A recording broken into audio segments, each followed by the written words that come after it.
Bonjour et bienvenue dans le 10e et dernier épisode de la première saison de In Principio. Le ministère du prophète Jérémie s'est déroulé à une période charnière de l'histoire d'Israël, durant laquelle la Palestine est soumise à de grandes puissances impériales. Il reçoit son appel en 627 avant Jésus-Christ, une centaine d'années à peu près après l'invasion du royaume du Nord par les Assyriens. Il prophétise durant le règne de plusieurs rois successifs, rois parfois soumis à l'influence politique et militaire de l'Égypte. Il est contemporain de l'invasion du territoire de Juda par les troupes babyloniennes. Il prophétise sur la chute de Jérusalem. Cet arrière-plan historique chargé n'empêche pas l'Éternel de parler à ses prophètes. Nous allons voir dans le présent podcast que la connaissance de l'arrière-plan historique est une aide pour nous aider à interpréter le message véhiculé dans le livre de Jérémie. D'un point de vue méthodologique, nous nous efforcerons au fil de ces lignes de donner des exemples précis extraits du livre de Jérémie et verrons en quoi la connaissance du contexte est un appui exégétique précieux. Nous confessons l'inhérence biblique, en ce sens nous proclamons comme sûres les informations contextuelles qui en sont extraites. Les références externes au texte biblique seront mentionnées dans la description de la vidéo. Dans une première partie, nous allons évoquer les sources nous permettant d'avoir une idée précise de l'arrière-plan historique du ministère de Jérémie. Une deuxième partie va récapituler les principaux événements historiques survenus au cours de ce ministère. La troisième partie montrera l'importance de la connaissance de l'arrière-plan historique dans notre compréhension du message du prophète. Une conclusion fera la synthèse des points évoqués précédemment. Alors, première partie, les sources. Le texte biblique fournit beaucoup d'informations sur l'arrière-plan historique du ministère prophétique de Jérémie.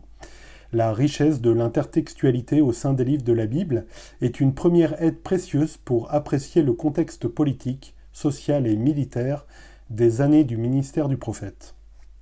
Alors, beaucoup de données historiques se trouvent dans le livre de Jérémie, fruit des révélations adressées par le Seigneur aux prophètes.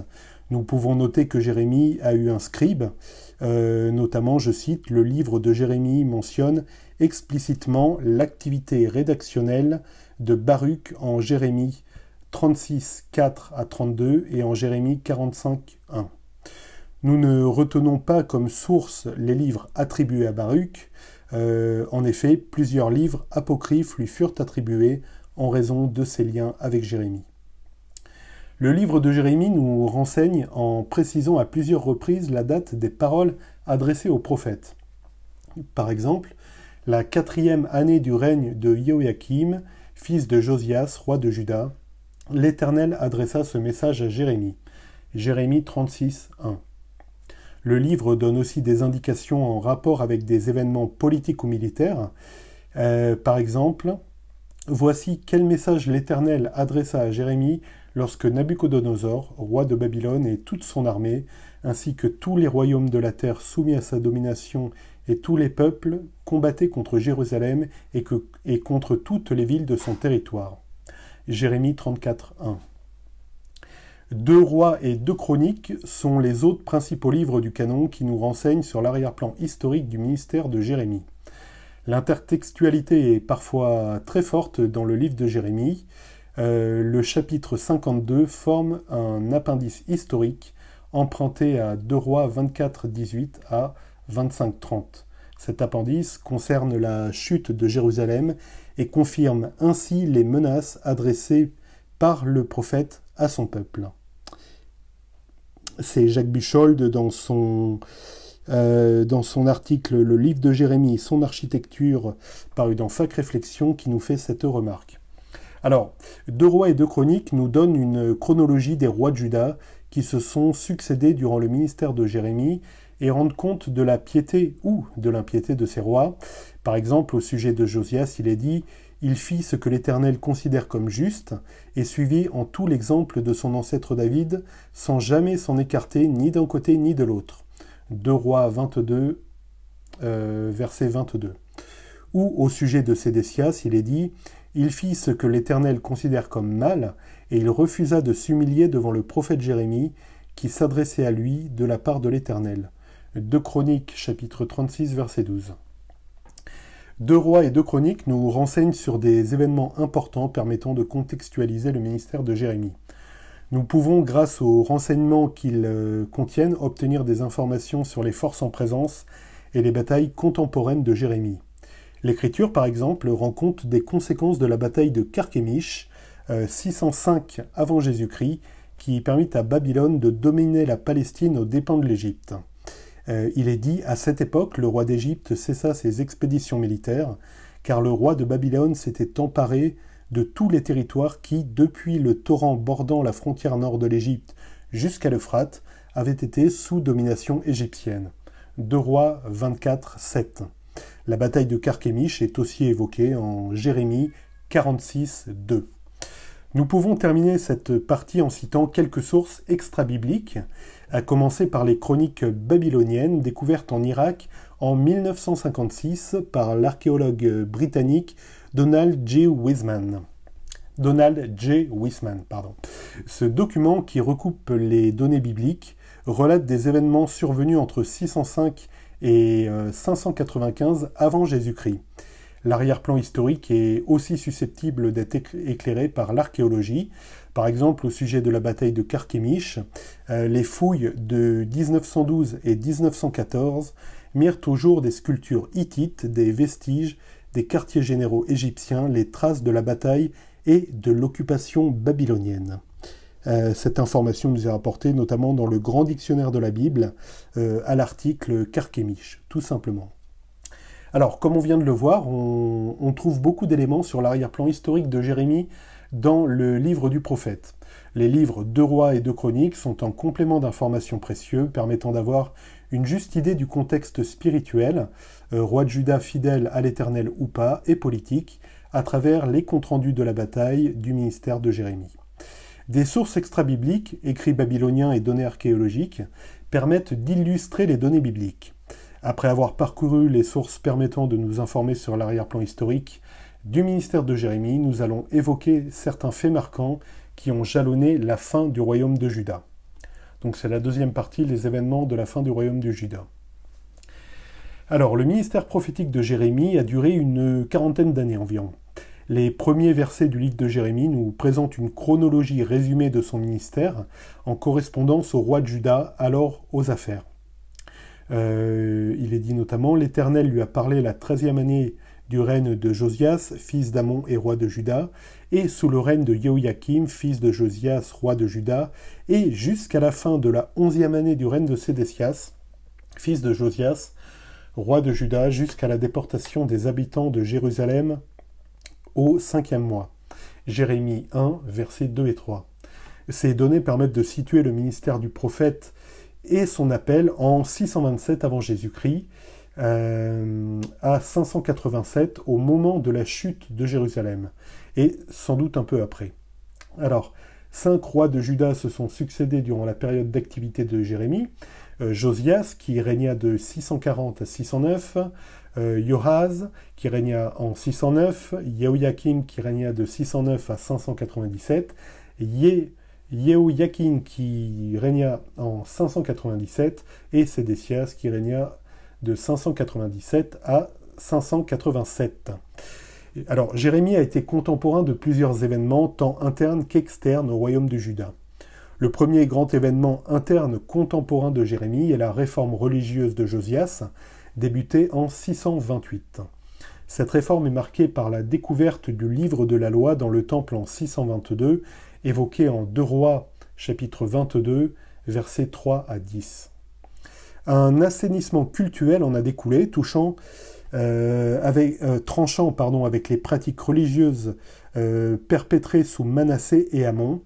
Il est dit, sur la base de ce livre, Josias mit fin au culte païen, destituant les prêtres idolâtres et détruisant l'autel de Béthel. Alors, d'un point de vue militaire, la progression de l'influence babylonienne au Proche-Orient jalonne les années du ministère de Jérémie.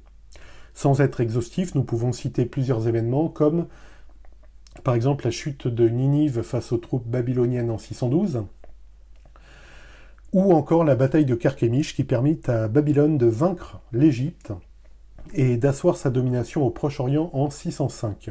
Le couronnement de Nabuchodonosor la même année, l'invasion de la Palestine par les troupes babyloniennes en 604, le siège de Jérusalem par les troupes de Nabuchodonosor à partir de 597, et enfin la chute de Jérusalem en 587. La lutte entre les grands empires, Assyrie, Égypte, Babylone, est un fait politique et militaire majeur de la fin du 7e siècle avant Jésus-Christ, qui, comme nous allons le voir dans la troisième partie de ce podcast, est important à prendre en compte pour nous aider à interpréter le message de Jérémie. Alors un arrière-plan historique est aussi tributaire du passé, de ce qui s'est produit avant et dont l'influence demeure. Le livre de Jérémie nous renseigne sur les origines du prophète.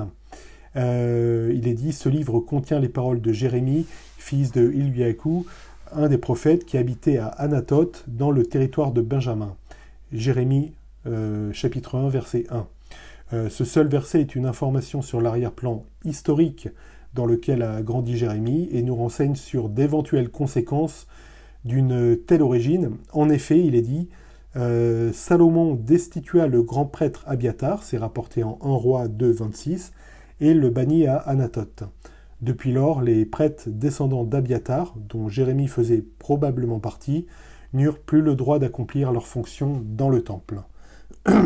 Cette information est tout simplement extraite d'une note de la Bible du Semeur. Alors, les sources à disposition nous renseignent sur les événements nombreux qui ont émaillé les 40 années de ministère de Jérémie. Les événements ont été religieux, politiques et militaires. Nous avons enfin vu avec les origines de Jérémie qu'on dispose d'informations contextuelles qui permettent de nous rendre compte du berceau spirituel du prophète.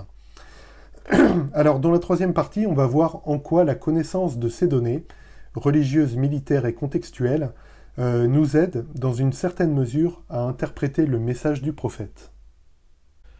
Dans la troisième partie, nous allons voir donc connaissance de l'arrière-plan historique comme aide à l'interprétation du message du livre de Jérémie. Alors, le sermon de Jérémie à la porte du temple contient des propos durs contre ceux qui glorifient la tradition et le bâtiment au détriment de la piété authentique qui porte de bons fruits. Cessez de vous fier à ces paroles trompeuses. Voici le temps de l'Éternel, voici le temps de l'Éternel, oui, c'est ici qu'est le temple de l'Éternel.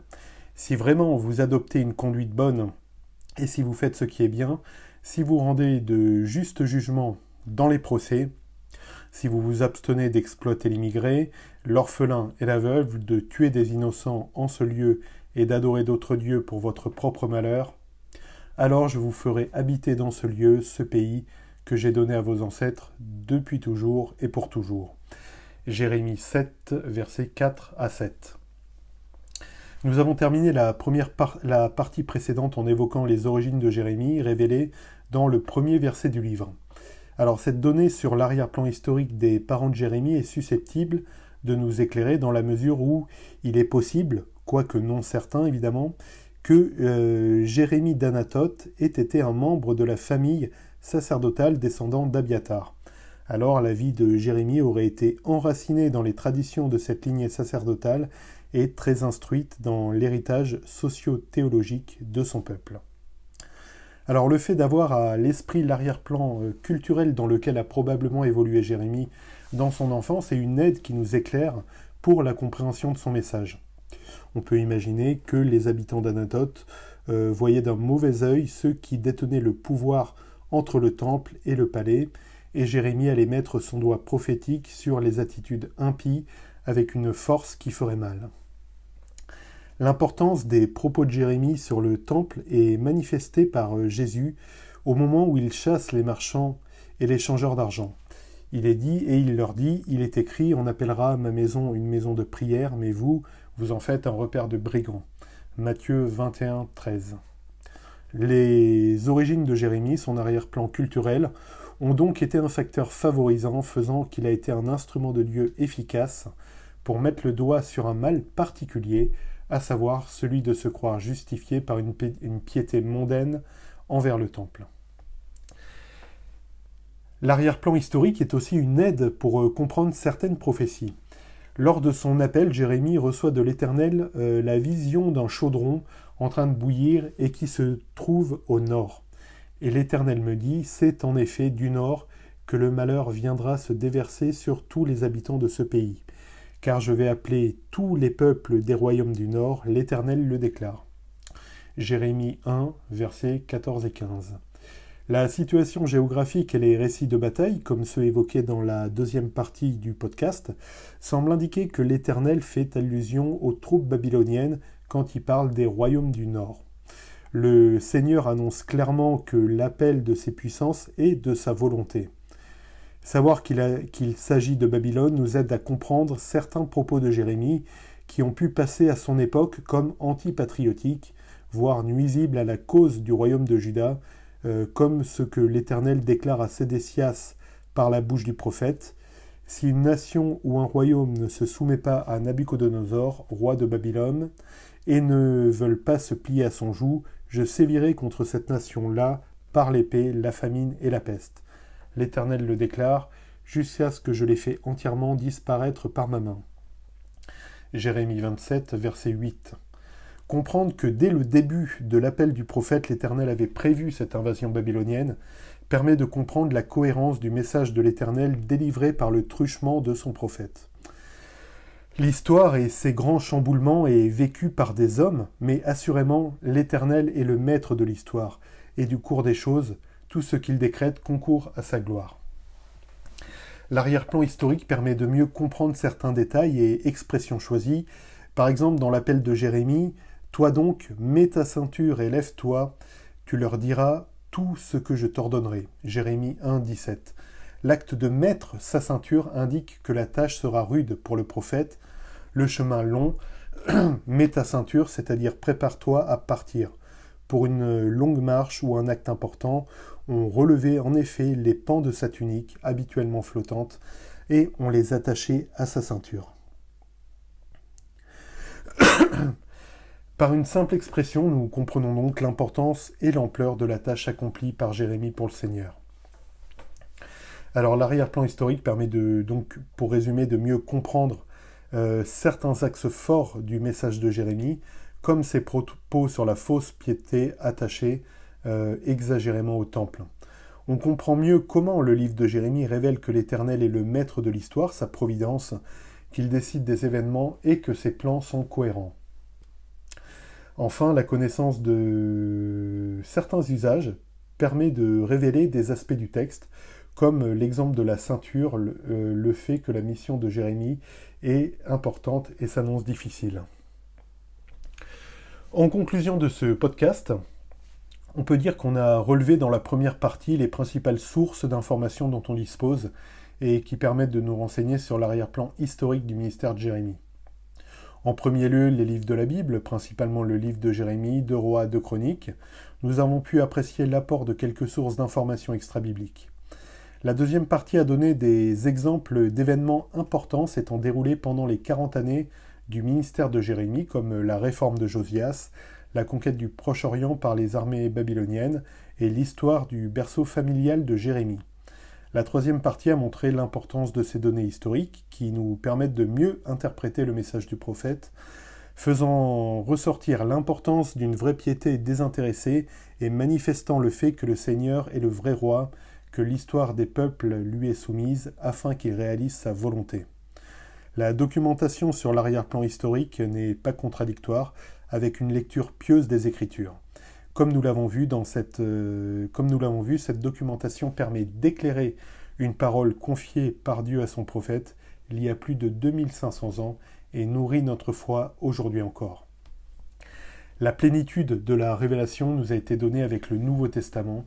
Cependant, l'étude de l'arrière-plan historique que nous venons de faire indique bien que des éléments de l'Évangile sont préfigurés dans la prédication de Jérémie, comme le fait de ne pas vénérer un temple ni une institution religieuse, mais bien de se tourner vers le Seigneur. La lecture du livre de Jérémie est une source d'édification. Nous pouvons rendre grâce au Seigneur pour cette parole et trouver une saine inspiration pour notre conduite spirituelle quotidienne. Voilà, merci d'avoir suivi ce dernier épisode de la saison. Alors il y aura peut-être des vidéos, je ne sais pas, sur la chaîne entre-temps l'été, mais en tout cas, la prochaine, ce sera le premier épisode de la deuxième saison qui aura lieu en septembre. Voilà, bah là, j'enregistre, on est quoi là? On est le 25 juin, il fait très chaud, mais d'autres ont beaucoup plus chaud. Je pense que moi, donc pensez à boire, soyez abondamment bénis et passez un très bon été rempli de lectures bibliques édifiantes. Ciao!